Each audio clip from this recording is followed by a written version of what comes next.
আসসালামু আলাইকুম এভরিওয়ান, কেমন আছেন সবাই? এসএম সালমাস কিচেন থেকে আমি সালমা। আজকে আপনাদের সাথে একটা রেসিপি শেয়ার করব, সেটা হচ্ছে খাসির মাংস। কিভাবে খাসির মাংস গন্ধ ছাড়া মজাদারভাবে রান্না করা যায় সেটাই আপনাদেরকে দেখাবো। কোনো পরিমাণে গন্ধ লাগবে না, এটা যে খাসির মাংস তাও বুঝতে পারবেন না। তো দেখেন তাহলে মূল রেসিপি। এখানে আমি একটা কড়াইয়ের ভিতরে তেল দিয়ে দিছি। তেল দিয়ে এখানে আমি পর্যাপ্ত পরিমাণে পেঁয়াজ দিয়ে দিব। এখানে আমি কুচি করা পেঁয়াজ দিয়ে দিছি প্রায় 4টা। এরপর পেঁয়াজগুলোকে আমি একটু ভেজে নিব, ভালোভাবে একটু ভেজে নিয়ে এরপরে আমি এখানে বাটা মশলাগুলো দিয়ে দিব।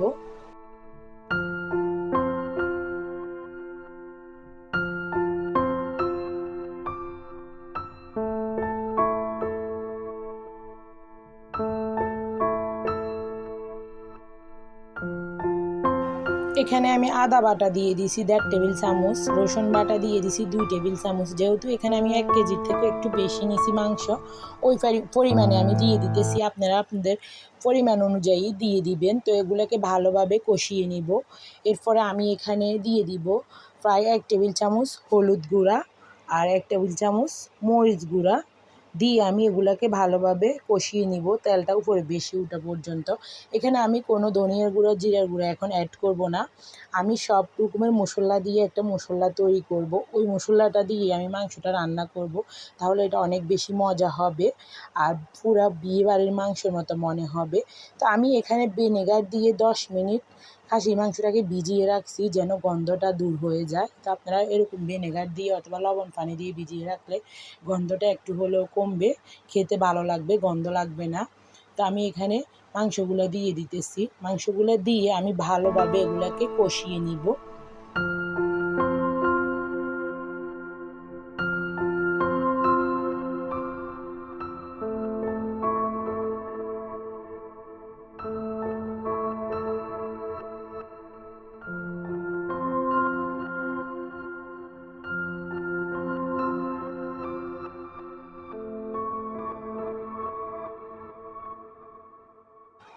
আমি ভালোভাবে মশলাটাকে মিক্স করে নিছি। আর এখন আমি এখানে স্বাদ মতো লবণ দিয়ে দিছি। তো এটাকে আমি ভালোভাবে নেড়ে চেড়ে এখন ঢাকনা দিয়ে দিব 10 মিনিটের জন্য। এখন কোনো আমি পানি ইউজ করি নাই। এই যে পানিগুলো উঠছে এগুলা দিয়ে কষানি হতে থাক। তো এটা ভালোভাবে কষানি হোক।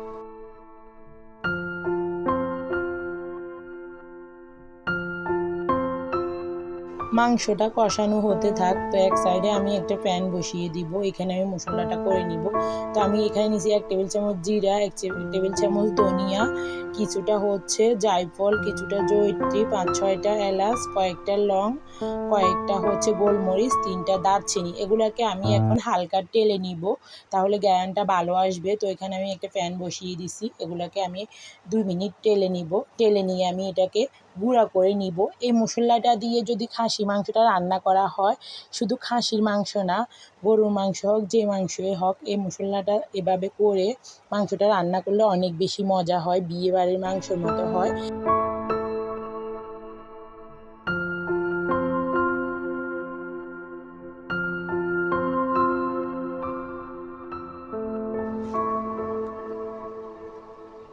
এটা আমার টেলে নেওয়া শেষ। এই সাইডে আমার মাংসটাও কষানো হচ্ছে, দেখেন পানি বাইর হয়েছে, এই পানি দিয়ে মাংসটা কষানো হয়ে যাবে। তো এটাকে আমি ভালোভাবে আবারও নেড়ে ছেড়ে দিব। নেড়ে ছেড়ে এটাকে আমি ঢাকনা দিয়ে দিব। অফ ক্যামেরা আমি কিন্তু এটাকে অনেকবার নেড়ে দিচ্ছি যেন তলানিতে না লাগে। তো এটাকে আমি আবারও রেখে দিব ঢাকনা দিয়ে।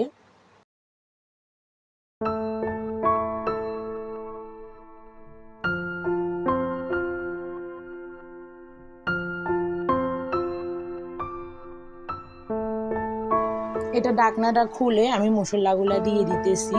তো এই মশলাটাই হচ্ছে মেন, এটা অনেক বেশি মজা হয়। আমি প্রায় এখানে 1.5 টেবিলের চামচের মতো মশলা দিয়ে দিছি। দিয়ে এগুলোকে ভালোভাবে নেড়ে চেড়ে আবারও ভালোভাবে একটু কষিয়ে নিব, যতক্ষণ পর্যন্ত তেলটা উপরে বেশি আসে। এতক্ষণ আমি পানি ইউজ করব না। যত কষানো হবে মাংসটা এত বেশি মজা হবে। তো এটাকে আমি ভালোভাবে কষিয়ে নিয়ে এরপরে পরিমাণ মতো পানি অ্যাড করে দিব।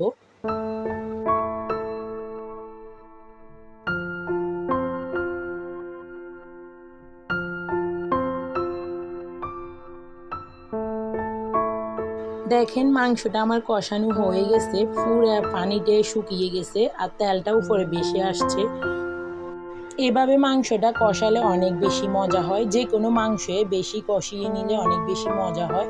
তো এটা আমাদেরকে অনেক ধৈর্য ধরে করতে হয় যেন তলানিতে না লেগে যায়, তো তাহলে এটাকে অনেকবার ধরে নাড়তে হয়। আমি কিন্তু অফ ক্যামেরায়ও অনেকবার এটাকে নেড়ে দিছি। এখন আমি পরিমাণ মতো গরম পানি ইউজ করব। এখানে আমি প্রায় 1.5 মগ পানি দিয়ে দিতেছি, যেহেতু এটা কষানিতে 70% সিদ্ধ হয়ে গেছে, তো এটা আর বেশি সিদ্ধ হতে হবে না।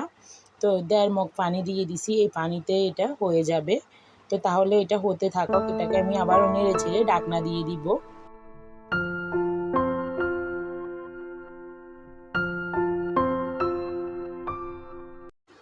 মাংসটাকে আমি প্রায় 15 মিনিট ধরে কুক করে নিছি। এখন আমি এটার ভিতরে কিছুটা গরম মশলা দিয়ে দিব, দিয়ে এটাকে নেড়ে চেড়ে আরও 10 মিনিট এটাকে রান্না করে নিব। তাহলে মাংসটা একদম রেডি হয়ে যাবে।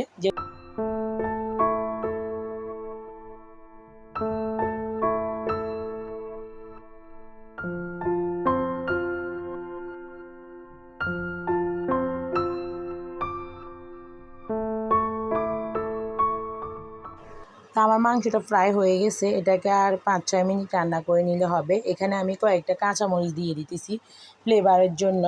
তো আমার ভিডিওটি যদি ভালো লেগে থাকে অবশ্যই আমার চ্যানেলটা একটা সাবস্ক্রাইব করে দিবেন, আর যারা অলরেডি সাবস্ক্রাইব করে দিয়েছেন তাদেরকে অসংখ্য ধন্যবাদ। আর এভাবে একবার হলেও ট্রাই করে দেখবেন, খাসি মাংস অনেক বেশি মজা হয়, একটুও গন্ধ লাগবে না খেতে। তো আমার মাংসটা একবার একদম রেডি হয়ে গেছে। তো দেখেন এবার যেভাবে ইচ্ছা পরিবেশন করে নিতে পারবেন, রুটি দিয়ে হোক, পরোটা দিয়ে হোক, ভাত দিয়ে, পোলাও দিয়ে, যেভাবে ইচ্ছা খেতে পারবেন, অনেক বেশি মজা লাগে। তো আল্লাহ হাফেজ, সবাই ভালো থাকবেন।